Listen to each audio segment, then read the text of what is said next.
ಸಂಖ್ಯೆಯಿಲ್ಲದ ಭಾಗ್ಯವ ಕೊಟ್ಟು ಕಂಕಣ ಕೈಯಾದಿರುವುದ ಬಾರೆ ಕುಂಕುಮಾಗಿದೆ ಪಂಕಜಲೋಚನ ವೆಂಕಟರಮಣನ ಬಿಂಕದ ರಾಣಿ ಭಾಗ್ಯದ ಲಕ್ಷ್ಮೀ ಬಾರಮ್ಮ.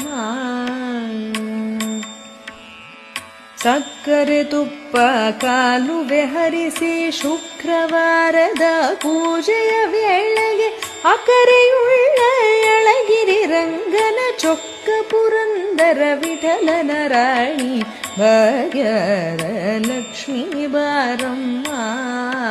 ನಮ್ಮಮ್ಮನಿ ಸೌಭಾಗ್ಯದ ಲಕ್ಷ್ಮೀ ಬಾರಮ್ಮ. ಲಕ್ಷ್ಮೀ ಬಾರಮ್ಮ.